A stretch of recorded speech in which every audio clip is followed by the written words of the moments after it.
അത്രമാത്രം വേസ്റ്റായ ഐറ്റങ്ങൾ കൊണ്ടാണ് ഇങ്ങനെയുള്ള പ്രോഡക്റ്റുകൾ ഉണ്ടാക്കി നമുക്ക് തരുന്നത്. ഏതോ ഒരു കാലത്ത് ഉണ്ടാക്കിയ സാധനം കറങ്ങി തിരിഞ്ഞ് ഇപ്പോൾ നമ്മുടെ കേരളത്തിലും എത്തിയിരിക്കുകയാണ്. അങ്ങനെ പിന്നീട് അഡിക്ഷൻ കൂടി ഈ ഒരു മുട്ടായി പോരാതെ വരുമ്പോൾ അവര് ലഹരി മരുന്നുകൾക്കും അല്ലെങ്കിൽ മദ്യത്തിനും ഒക്കെ വലിയ അടിമകളായി മാറും. അങ്ങനത്തെ ഈ 150 എന്ന് പറയുന്നത് നമ്മുടെ മദ്യങ്ങളിൽ ഉപയോഗിക്കുന്ന ഒരു തരം വസ്തുവാണ്. ₹1 മാത്രം ഉള്ളതുകൊണ്ട് തന്നെ നമ്മുടെ കുട്ടികൾ ചിലപ്പോൾ ഒരു 10 രൂപ ഒരുമിച്ച് മേടിച്ച് തിന്നും. എൻ്റെ കയ്യിലിരിക്കുന്ന ഈ 2 പ്രോഡക്റ്റുകൾ നിങ്ങളൊന്ന് സൂക്ഷിച്ച് നോക്കി വെച്ചോ. ഇത് നിങ്ങൾ മാതാപിതാക്കൾക്ക് വേണ്ടിയുള്ള വീഡിയോ ആണ്. എൻ്റെ ഇരിക്കുന്നത് നമ്മുടെ ഇപ്പോൾ മാർക്കറ്റിൽ അല്ലെങ്കിൽ ഏതൊരു പെട്ടിക്കടയിൽ പോലും സുലഭമായി കിട്ടുന്ന 2 ടൈപ്പ് മുട്ടായികളാണ്. വെറും ₹1 മാത്രമേ ഉള്ളൂ ഇതിലൊരു കവറിന്.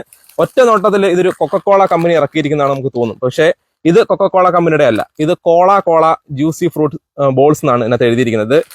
കാംകോ ഗ്രൂപ്പ് കമ്പനിയുടെ ഇൻഡോർ ഉള്ള, അതായത് നോർത്ത് ഇന്ത്യൻ കമ്പനിയായ ഇൻഡോർ ഉള്ള ഒരു കാംകോ ഗ്രൂപ്പിന്റെയാണ് ഈ ഒരു മുട്ടായികൾ വരുന്നത്. ഇത് രണ്ടും നമ്മുടെ ഈ ആപ്പി ഫിസിന്റെയും കൊക്കക്കോളയുടെ ഒക്കെ സെയിം ആ ഒരു ആൾക്കാരെ പറ്റിക്കുന്ന രീതിയിലുള്ള ഡിസൈനിലാണ് ഇത് ഇറക്കിയിരിക്കുന്നത്.